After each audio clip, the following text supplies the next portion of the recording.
Welcome back, guys. This is your friend Shinobi Addict 2.0, and we are back with a new fanfic. Which is what if Naruto joined Kiri and raised a harem? The Banished Legend, Part 1. And if you enjoy this fanfic, then please press the like button and subscribe to my channel for more fanfic like this. Now let's start the fanfic. Banishment. Naruto was having a terrible day so far. First, he had arrived back to the Leaf Village only to find out he was banished. Secondly, he found out that since Tsunade was not sworn in yet, she couldn't help him out in any way. Thirdly, he found out that he had to leave the village by midnight, tonight. I just can't believe this, shouted Naruto in frustration. Naruto, around the age of 15, was walking down the street in a rage, glaring at the path in front of him. He had blonde spiky hair, deep blue eyes and 3 whisker-like marks on each of his cheeks. He wore an orange jumpsuit and was about 1.5 meters in height with a small build. I do nothing but give my all for this village, and what does it do? Throw it in my face and kick me out. Guess it's a good thing I'm leaving, I might finally be able to get some respect, thought Naruto, as he arrived at his lopsided and rundown apartment complex, which only he inhabited. Naruto let himself in, closing the door behind him, before slumping down onto his frayed brown couch. Naruto sat there thinking about what he was going to do, before he heard a knock at his door. Who is it? Groaned Naruto. It's Kakashi, replied a voice. Sai, come in, the door is open, said Naruto despondently. A man wearing a mask and a leaf forehead protector covering his left eye, who was garbed in the standard leaf shinobi outfit, along with iron-plated gloves, entered the dwelling. Hey Naruto, how are you holding up? Asked Kakashi, aloof as ever. How do you think? Responded Naruto bitterly. Kakashi for his part allowed some of his sadness to show, indicated by his small sigh. Sensei, if you could only see what they are doing to your son, you would turn over in your grave, thought Kakashi. Cheer up Naruto, you might be getting banished, but I've got something here that might raise your spirits, said Kakashi, as he pulled out 3 small pieces of paper. Paper? Wow, said Naruto sarcastically. No, not just paper, chakra paper, said Kakashi with an eye smile. What does it do? Asked Naruto, mildly interested as noted by him sitting up a bit straighter. Well, you know how Sasuke can use fire jutsu and I can use lightning, well, among other things, questioned Kakashi. Yeah, replied Naruto. Well, this will let me know what your affinity is. After all, I was going to train you all in your affinities soon, but, well, with your banishment, this can no longer happen, said Kakashi with a sheepish chuckle. Gee, thanks, replied Naruto sourly. So I figured as a going away present, I would test your affinity and give you a jutsu for that affinity, so you have at least some guidance concerning elemental jutsu before you leave, said Kakashi, causing Naruto to brighten up. Really? Thanks a lot, Kakashi-sensei, said Naruto happily, as he grabbed a piece of paper. Now all you have to do is pump some chakra into it and it will reveal your affinity, although if you are lucky, you might have 2, said Kakashi. Naruto concentrated and focused his chakra into the paper, at which point, it split into 6 pieces. 1 crumbled, 1 became soaked, and another burned up in a flame. Although that surprised Kakashi, the next few shocked him. 1 turned into lava and hardened, 1 dissolved out of existence, and the last piece turned into ice. So how was that, Kakashi-sensei? Asked Naruto curiously. Naruto, you wouldn't mind doing that again, would you? Asked Kakashi, as he held out another piece of the chakra paper. Naruto just shrugged and did it again, getting the same result as before. Well? Asked Naruto. Kakashi snapped out of his stupor and looked at Naruto. Well, it would seem as though you possess 4 out of the 5 basic affinities and have 3 advanced nature bloodlines, lava release, boil release, and ice release, said Kakashi in mild awe. Wow, I'm so awesome, said Naruto. For once, I agree with you, Naruto, those natures are all very impressive. With some training, you could become a real powerhouse. said Kakashi. At this Naruto's excitement deflated a little. But, if I'm being banished, who will train me? Asked Naruto in sadness. Well, I did say I would give you a jutsu for your affinities, although for the lava, ice and boil release, you will probably have to go to the mist to find someone to train you. Said Kakashi. Alright, thanks a lot, said Naruto. Oh, and Naruto, take care of yourself. I know I didn't teach you much, but I do know that you have the guts to never give up and that will take you far. Said Kakashi with an eye smile, before he used a body flicker and left Naruto to pack. Line break. Naruto was packed up and ready to leave. He had a small backpack on his back and a few scrolls attached to his pants. As he walked down the street, he remembered all the pranks he had pulled. As he passed his favorite ramen stand, he started to feel depressed knowing that he will never get to eat there again. Oh well, nothing I can do now, I'm just going to have to do my best to become the strongest. Thought Naruto, as he approached the gate. As he arrived, he saw there were 5 figures waiting for him. Jiraiya, Tsunade, Shizune, Kakashi and Iruka had all come to wish him well. Jiraiya stepped forward first and gave Naruto 3 scrolls and a book. Naruto, those scrolls contain all I know about sealing techniques as well as letter from your parents and I assume, some of their skills which made them famous. I was going to tell you about them when you reached Junin as I am your godfather, but now that you are banished, well. I guess at least now you can learn about your family. Said Jiraiya solemnly. Naruto was slightly upset, yet also happy that he found out that Jiraiya was his godfather. He understood that he had lots of important duties as a Sannin and a spymaster and therefore couldn't have been there for him. When he was a child, Naruto hugged him and said, "Thanks, Godfather." Jiraiya hugged him back before letting go. Also, that book I gave you was my first ever written. Both your parents seemed to like it as they named you after the hero. Said Jiraiya. Naruto's eyes glistened with tears as he was overcome with emotion, but he didn't let a single tear fall. He nodded, as Jiraiya stepped back, and Tsunade came forward. Tsunade knelt down to Naruto's level and gave him a deep hug.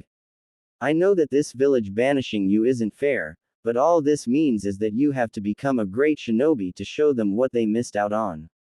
Okay, said Tsunade as she stood back up. Don't worry, I'll make sure that this village will never forget that they lost Naruto Uzumaki. Said Naruto with fire in his eyes. As Tsunade stepped back, Shizune came forward and hugged Naruto as well, and gave him a small medical kit. Iruka then came forward and hugged Naruto as well. Naruto, make sure you take care of yourself. Okay, said Iruka. Naruto nodded and smiled. Lastly, Kakashi came forward with 4 scrolls. Well, I did say I would give you a jutsu for each of your affinities, but understandably, I have no lava, ice or boil jutsus. Instead, I've got a wind, fire, water and earth technique for you. Wind style. Great breakthrough, fire style, fireball jutsu, water style, water wall and earth style, hidden mole jutsu. The first 2 are offensive and if you combine them together with your clones, will be very hard to stop. The other 2 are for defensive purposes. Said Kakashi as he handed them over. Thanks Kakashi-sensei, said Naruto. Naruto put the scrolls in his backpack and with a final wave, walked towards the gate and out of the village. There goes the truest inheritor of the will of fire. Said Iruka. You're right, and this village can't even see it, stupid fools. Said Jiraiya, before he walked away. Line break. In an underground base. Line break. Well, Lord Danzo, when shall we make our move on the Kyuubi Jinchuriki? Asked a masked individual wearing what appeared to be the standard Anbu uniform. The only difference was the mask was plain white, with no decorations or symbols. Soon. First we must let it get a decent distance away from the leaf so as to not draw suspicion to ourselves or the Jinchuriki. Said Danzo. Danzo appeared to be a frail, old man. He had black, shaggy hair, and his right eye was bandaged. Danzo also had an X-shaped scar on his chin. He wore a white shirt, with a black robe over the top of it covering his feet, to just over his right shoulder. Despite his decrepit appearance, Danzo was anything but weak, having orchestrated Naruto's expulsion from the village with ease, and it was almost time for him to strike. Line break. Naruto had trudged through almost a kilometer of grassland, before he decided to take a break. He sat down and pulled out a scroll which had the word, "Father," written on it. Naruto tried to open the scroll, but it wouldn't budge. "What the hell, pervy sage?" shouted Naruto in anger, which quickly turned to a wince when he cut his hand on a low-hanging tree branch. Naruto cradled his hand as a drop of blood fell onto the scroll. Fortunately, as he was angry, he was subconsciously channeling chakra, so it opened. Guess I need to use my blood to open these scrolls, thought Naruto, as he started reading. Dear Naruto, Naruto, I am your father, Minato Namikaze, the fourth Hokage. First off, I am truly sorry for sealing the fox inside you. I can only hope the village sees you as the hero I wanted you to be seen as. However, I am also the Hokage and not entirely naive. If you were treated badly, I am sorry and only hope you don't blame the villagers. They are ignorant and fearful and unable to understand anything as complex as sealing. In fact, your mother is the only reason I became any good at sealing, but I digress. I have left you the notes for my Flying Thunder God technique in the Rasengan. I hope that Jiraiya has taught you the Rasengan by now. My ultimate goal was to merge an element with it, so now I leave that task up to you, son. Know that no matter what, I will always be proud of you. Even if you decide to turn on the leaf, I won't blame you. Although as Hokage I would be against it, as your father I would understand. Sincerely, Minato Namikaze, the fourth Hokage. Naruto was quite surprised his father was the fourth Hokage, but honestly, it made a lot of sense to Naruto, as why would a random child be trusted with such great power? He then quickly searched for the other scroll which had the word, "Mother," written on it. He then bit his thumb and swiped it over the word mother and pushed chakra into the scroll with his bloody hand, causing it to open. Dear Naruto, hey son, it's your mum. Oh, wait, you probably got that from the scroll. Anyway, my name is Kushina Uzumaki. I hope you didn't suffer too much in your life, because unlike your father, I know people won't accept you and will fear you, seeing as how I was the second host of the Fox and saw how the few who knew and weren't my friends acted towards me. If you turn against the village I won't blame you, they probably deserved it. Anyway, I left you some of my unique Uzumaki sealing techniques that both your father and Jiraiya would die to have. I have also entrusted you with all of my sealing knowledge, being the last of the Uzumaki clan. Sorry that you were stuck with such a burden, and even if your father is an idiot, I hope in time you can come to forgive us. Love, Kushina Uzumaki. Naruto was crying slightly as he now knew who his parents were and that they loved him. Naruto saw it was getting late and decided to camp there for the night. He then pulled out the 4 scrolls Kakashi gave him and made 3 clones. He handed them the fire, water and earth scrolls and took the wind scroll himself. Okay, you guys read through this and tell me what it says to do when you're done, ordered Naruto. You got it, boss, said the 3 in unison. After an hour of reading, all had finished reading their respective scrolls. Okay, give me the basics of it, said Naruto. The one who read the water scroll went to speak before the one who read the fire one interrupted. Well, it says here you have to do a special exercise to be able to mold fire-natured chakra, said the clone. I was also going to say that about water-natured chakra before I was cut off, said the other clone, as it glared at the clone which had just spoken. Naruto just watched as 2 of his clones glared at the other before the clone which read the earth scroll pushed them both. Both fell forward, jabbing themselves into a low-hanging tree branch and dispelled, causing the clone and the original Naruto to stagger from an information overload. Whoa, did you just feel all that? Asked the last clone. Yeah, dispel yourself, ordered the original. The clone dispelled and Naruto was hit with another burst of information. Naruto then gave a face-splitting grin and used his signature jutsu. Shadow Clone Jutsu. Said Naruto as 400 clones appeared. Half the clones grabbed a leaf for each of them. 100 tried to split them while the other 100 tried to burn them. The other set of clones also split up into two groups, with one group trying to meld with the earth while others each tried to make the water rise up from a lake nearby.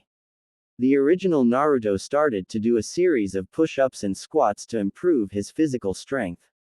Line break. 3 hours later. Line break. Most of the clones had dispelled, having made little to no progress as of yet. Naruto himself was almost unconscious due to the intense physical and mental strain he had placed on himself. Huff, well pant, I guess Huff, I'm done, for now, said Naruto as he passed out. Line break. The next day. Line break. Naruto woke up refreshed and ready to go, but therein lay the problem. "Aw man, I don't know where the village hidden in the mist is," said Naruto. He decided that since he knew where Wave was, he would go there for now and hopefully get instructions from there. He was passing the place where his team had met Zabuza for the first time, when two Anbu with plain white masks dropped down in front of him. "Naruto Uzumaki, you are to come with us," said one of the Anbu. "Wait a minute, I got banished, which means the leaf doesn't want me." "What are you trying to pull?" asked Naruto with narrowed eyes. The Anbu, instead of answering, quickly made hand signs before calling his jutsu. Water style. Water whip jutsu. A thin piece of water extended from the Anbu's hand, which he then flicked, which caused the whip to lunge at Naruto. Naruto jumped back and made his signature hand sign, causing 12 clones to appear. 8 rushed the Anbu, 4 for each of them. The 4 who stayed back started to make a Rasengan, but found that with 3 clones making one Rasengan, with the 4th maintaining its shape, it came out almost twice as big. All 4 charged at one of the Anbu and slammed the big Rasengan into him. "Giant Rasengan!" shouted the 4 clones, as the Anbu was plowed into the ground and killed almost instantly. The rest of the clones converged on the last remaining Anbu and attacked. 5 kicked him up into the air while saying, "Naruto." 2 clones then jumped up and formed a Rasengan, which they slammed into the airborne Anbu while shouting, "Rasengan Slam," which destroyed the Anbu. As the dust cleared, a smashed log was revealed. "Crap," said the original, as all his clones were incinerated in a ball of fire. The Anbu then charged at Naruto, drawing a tipless Tanto. Naruto pulled out a kunai which he pushed against the slash of the Tanto, but found he was being overpowered. Naruto then jumped back and summoned one clone to his side, who he had throw him to the side. The ABNU slashed the clone, causing it to dispel.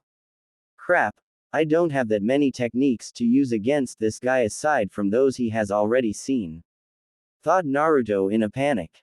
Naruto quickly did a few hand signs he saw in his fire and coincidentally, the earth scroll, hoping for the best. "Fire style. Fireball jutsu," called Naruto. The Anbu, having heard this, made a wall of water, but what neither expected was for a blob of lava to be launched instead of fire. The molten rock easily broke through the water due to its insane temperature and slammed into the Anbu, burning a hole through his torso where his lungs would have been, killing him instantly. Naruto breathed heavily at having to use such a powerful jutsu, and then threw up, knowing he had just killed 2 people quite gruesomely. Line break. Naruto journeyed on, barely able to stay awake until he arrived at Tazuna's house. He knocked on the door and waited before Tsunami opened the door. Knowing he would be relatively safe for now, Naruto passed out on Tsunami, who quickly called for Inari and Tazuna. Line break. Lord Danzo, it seems as though the Kyuubi Jinchuriki evaded capture, said the same figure which had reported to Danzo last time. Danzo frowned slightly, before closing his eyes. "Send out for this time, we must capture it before it gets too far away," said Danzo. The figure bowed, before leaving to fulfill Danzo's command. Soon I shall have all I need to become Hokage and protect the leaf. Thought Danzo as he closed his eyes. Naruto's growth. Naruto awoke to find himself in the same room his sensei had been placed in previously during their mission to the Land of Waves. The memory of what Naruto had done before his dash to wave caught up with him, causing him to feel sickened and ashamed. Naruto sat up and ran his hands through his head. I killed them. I really killed them. Brutally at that, thought Naruto, as his grip on his hair tightened. Naruto could not accept that because of him, 2 people were now dead. Does this mean that I really am a monster? Wondered Naruto in trepidation. He was interrupted from his musings by the sound of footsteps. Tazuna looked no different than the last time Naruto saw him, aside from the fact that his face held a worried frown. How are you feeling, kid? Asked Tazuna. Honestly, like a murderer, said Naruto, as he gripped the thin sheet sprawled around his legs instead of his hair. Tazuna frowned at the response, but Naruto, who was staring down at his sheet, missed it completely. I don't see a murderer, said Tazuna, prompting Naruto to raise his head slightly. You also didn't see the lifeless body of a person who you just killed, laying there on the floor, spilling blood out of a massive open chest cavity. Replied Naruto in a haunted tone. Tazuna grimaced at such a gruesome and vivid picture, but knew that if he didn't snap Naruto out of his depression now, he may take his own life if someone didn't help him, as the ninja was highly unpredictable. Look, kid, I've been around for many years now and I've seen and heard a lot, said Tazuna in a slightly reflective tone, which prompted Naruto to look him in the face. People kill, and people get killed, it is a way of life, said Tazuna solemnly. Naruto seemed to be on the verge of crawling inside himself, so Tazuna quickened his words, so as to be able to reach Naruto before he became a shell of a person. The point I'm trying to make is that these things will happen, but they don't make you any less human, said Tazuna. Naruto looked at him with a glazed look before speaking. Have you ever killed someone? Naruto asked. No, but many have. They didn't become shells of their former selves, such as your sensei, or did you forget about that? Replied Tazuna. Truthfully, Naruto had forgotten. Not just about that though. Naruto forgot one very important thing: he was a ninja. He knew ninja killed and faced the danger of being killed, but the bad memories of his past caused him to forget that piece of information. But how do I move past this? Forget about the lives I have taken? Asked Naruto, seeking guidance through Tazuna. Tazuna sighed before taking off his glasses and wiping the lenses on the scarf around his neck. He breathed in slightly, before putting them back on and leveling a stern expression at Naruto. To be honest, I don't know, said Tazuna, which caused Naruto to clench the sheet again. However, I do know that you need to find a way to cope with it. While I never killed anyone, to cope with the oppression of Gato and death of my son-in-law and of my grandson's innocence, I drink, said Tazuna, somewhat upset. Naruto absorbed this piece of information and with it came many revelations. Tsunade's drinking, Jiraiya's peeping, Kakashi and his porn, Asuma's smoking, Sasuke's obsession with revenge. Actually, that last one probably didn't apply, as Sasuke was like that before killing anyone. Naruto looked up and realized he had been thinking for a while now, while Tazuna has simply waited for a reaction. Thanks, Tazuna, said Naruto, with a small, yet genuine smile. So brat, you never said what you were doing here, stated Tazuna. Hehe, guess you're right, said Naruto, as he scratched his head sheepishly. Well, asked Tazuna with a raised eyebrow. Whatever Tazuna was expecting, he certainly didn't expect what Naruto was going to say next. Oh, I got banished, said Naruto sadly. What? Shouted Tazuna in shock and surprise. Yeah, I was heading to the village hidden in the mist before I was attacked. Only thing was, when I was walking, I realized that I had no idea where mist is, said Naruto. Well, I could give you a map of the area. It shows Wave and the neighboring villages around it, including the general location of mist, which is in the land of water, said Tazuna. Really? That would be awesome, said Naruto in elation. Tazuna smiled. Glad to have you back, kid, thought Tazuna, before he left Naruto to pack. Line break. Naruto had packed up his things, making sure he had everything with him from the leaf, as well as some vegetable sushi that Tsunami had made for quickly and the map Tazuna had given him. Naruto was heading west to the edge of wave through a forest which had barely any light getting through the canopy, as the trees were so clustered together. Since he didn't have a lot of money with him and didn't want to borrow from Tazuna after his abrupt visit, he decided to run across the water from wave to the land of water. He figured that with his insane reserves he could make it. Wow, said Naruto in awe, as emerged at a clearing. He looked upon a vast ocean glittering in the sunlight.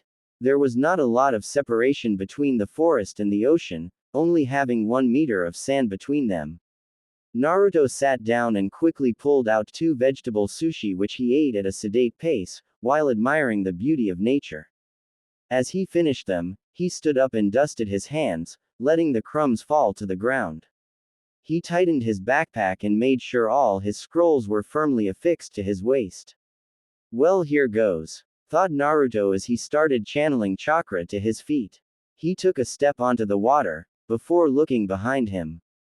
Guess I won't be seeing land for a while, thought Naruto, before he turned around and started running on the water towards the land of water.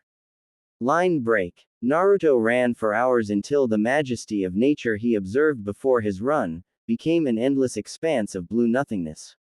How far is it? Thought Naruto in boredom. Through his boredom, however, he never noticed the 3-meter wave approaching him from the left until it was GHT above him. Ah fu, Naruto started to say, before the wave hit him and knocked him out.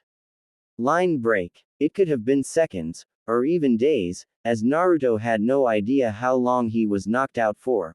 All he knew when he woke up was that he reached land.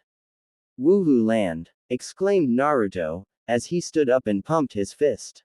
Naruto started to run forward, believing he had arrived at the land of water, but slowly realized something. Wait a minute, if this is the land of water, why is everything in ruins? Said Naruto aloud. In fact, ruins was putting it mildly. What remained of the buildings was cracked and broken, with most having been leveled to their very foundations. Not a single tree of the few present were standing, and many of the boulders around were smashed with deep gouges in them. Man, it looks like a war zone here, said Naruto, as he walked through the destruction. The further in Naruto walked, the worse the scenery looked until he arrived at a completely barren area with deep gouges going through the ground. Unbeknownst to Naruto, had he looked at the ground from a higher vantage point, he would have seen the very same symbol on his back gouged into the ground. Well, might as well eat something, said Naruto as he sat down. He pulled out an apple from his bag and a kunai from the pouch on his leg and started peeling the apple. He ate his first apple and then pulled out another as he wasn't full yet. As he peeled the second apple, he accidentally cut his thumb. Well, that's irritating, said Naruto, as he looked at his thumb and noticed the cut wasn't deep but was long, going from the tip of his thumb to the base of it. Naruto flicked his hand to get rid of the blood while some landed on a gouge in the land. Naruto stood up and shouldered his backpack, while quickly devouring the apple. Well, I guess I should, began Naruto, before he felt dizzy and disoriented for a minute. Go, finished Naruto, as he blinked in confusion. Instead of seeing the barren wasteland he had just been sitting on, he now stood in front of a broken steel gate. The gate encircled what Naruto found reminiscent of the village hidden in the leaves. The buildings looked abandoned but seemed to be in relatively good shape. Naruto walked past the gate and around the buildings. For some reason, he felt drawn to the central building, which reminded him of the Hokage Tower. The front door of the tower was made from silver and had 2 red whirlpools carved into where doorknobs would have normally been. Wonder if this works the same way as the scrolls one got, said Naruto, as he bit his thumb and wiped it across both swirls, while pushing chakra through his thumb. The door opened inwards, allowing Naruto to see that the inside of the tower was relatively untouched. The wooden floor was painted a dark orange in color, the walls were red, and the ceiling was bright yellow. There was a small desk in the center of the room with a small lamp on it and two staircases on the side behind it, one to the left and one to the right. Naruto walked up the staircase to the right and passed 3 levels, before reaching the top of the tower. He saw a swirl on the center of the only door on the 4th level. Naruto once again bit his thumb and swiped it across the swirl while channeling chakra. The door opened and Naruto walked in. As he took his first step in, he felt a shiver run through his spine. He then instinctually jumped forward as a golem dropped down right where he had been standing previously. The golem was rather simple, with a circular torso and head, with a single eye in the middle of its forehead, 2 arms, and 2 legs which were left uncovered. In its right hand it held a sword, and in its left a scroll. Naruto stared at the golem and the golem stared back at him, before putting the scroll it was holding down in front of it. Naruto cautiously approached the scroll and grasped it. He unfurled it and looked at it. The golem then shattered and turned into dust. That was weird, thought Naruto, as he started to read the scroll. The only thing in the scroll was a map of the room with a wall circled. Naruto walked over to the wall where the circled section should have been, and saw a bookcase. He stood next to the bookcase and slowly pushed it away. After he moved the bookcase out of the way, he saw a swirl on the wall. By now, he knew exactly what to do and bit his thumb to draw blood once again. Man, I'm going to lose so much blood if this is the only way to get around, thought Naruto, as he swiped his hand across the wall. The wall rose and revealed a small space large enough to hold a small child. Inside the space was a rather long scroll. It was about as thick as the heaven scroll he had in the Chunin exams but was almost 2 meters long. Naruto carefully removed it, before opening it up on the floor. It looked like the scroll Jiraiya had Naruto signed to summon the toads. Naruto followed the same procedure he did last time, but unlike last time, after he signed his name, he felt his legs burn, before he closed his eyes and screamed in pain. Line break. When Naruto opened his eyes, he found himself on a largely uninhabited island which was surrounded by mountains. At the center of the area was a small bubbling pit reaching almost 10 meters in diameter. Naruto had no idea what happened to him and wandered closer to the pit, hoping to get some clue as to where he was. As he approached the pit, he saw that it was shining with all the colors of the rainbow at random. "Wow, that's so cool," said Naruto in awe. As he finished speaking, a snout broke the surface of the water. Naruto jumped back and drew a kunai. The snout was followed by an eye, then a head, before the body of a dragon burst from the pit. The scales and eyes of the dragon glittered in a rainbow of colors. It had 2 spines on the back of its head which were a meter in length.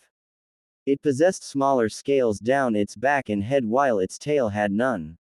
Its tail was 4 meters in length which combined with the 6 meters of its body gave the 10-meter dragon a rather imposing presence.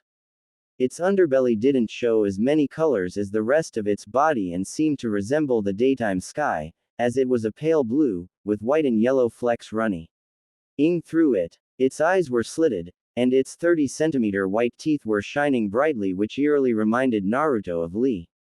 The dragon came forward, flapping his wings, which allowed Naruto to see its wingspan was 5 meters wide with a meter-length spine on the top of each wing. Naruto backed up while the dragon came forward and landed in front of Naruto, before looked at him with a piercing gaze. "Child, do you know where you are?" inquired the dragon in a deep baritone. Naruto was startled that it spoke and dropped his kunai in surprise.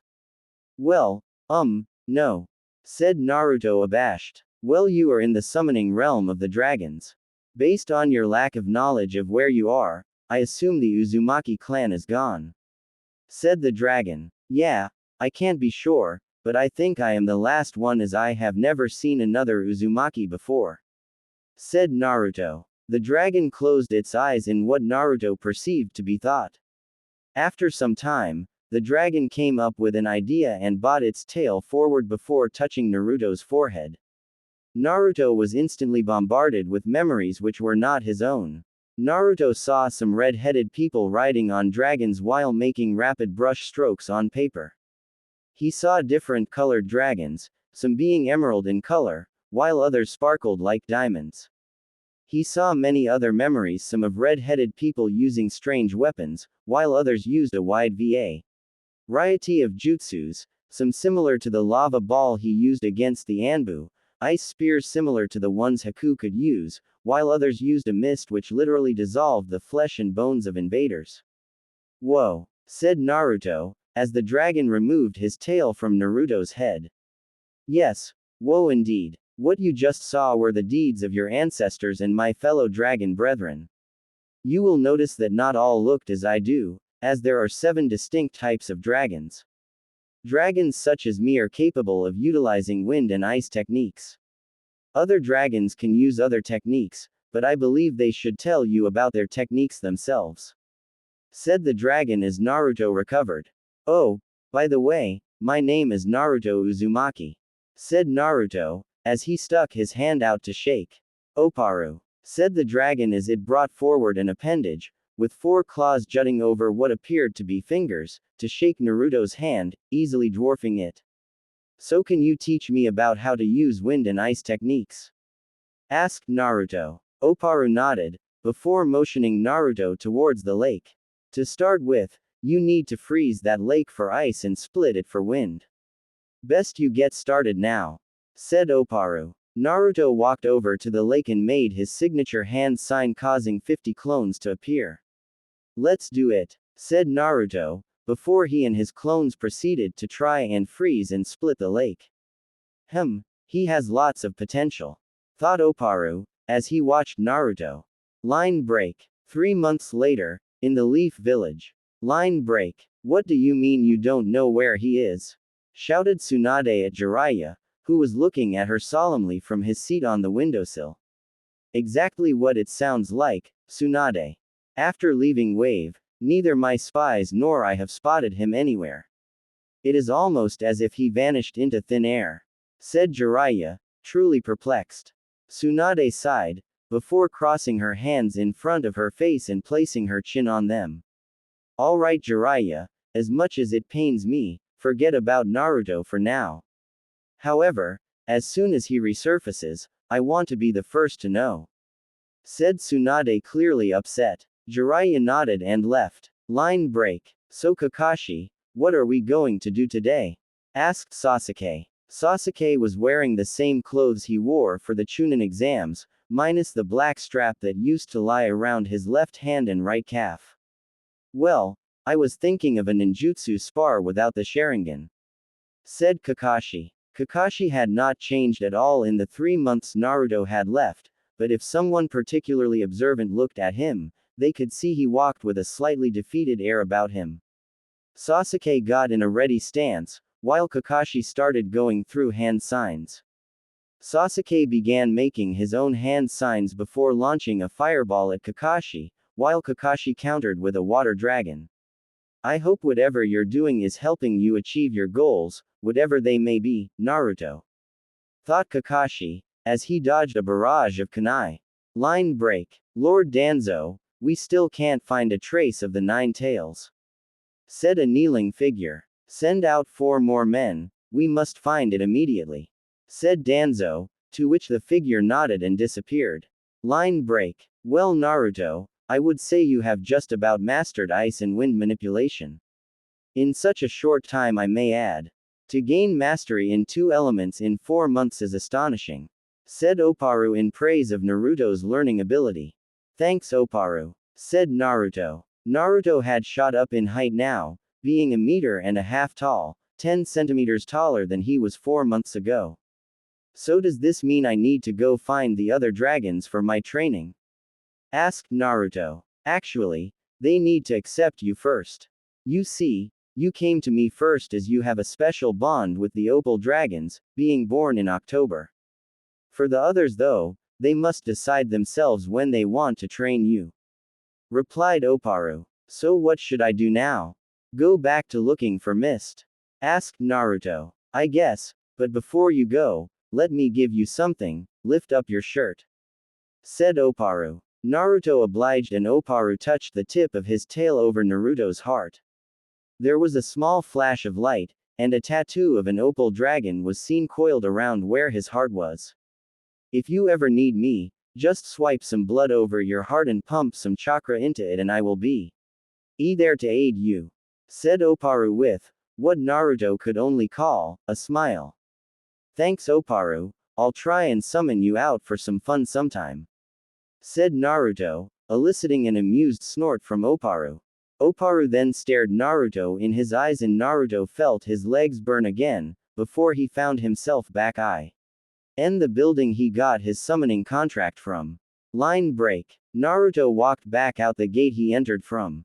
He stopped momentarily and turned around, pulling out the map Tazuna had given him, before he quickly jotted down some lines from wave down to an unnamed land mass which he called Hida. Whirlpool Village. Now I hope this time I actually get to the land of water. Said Naruto, before he started running back to the coastline.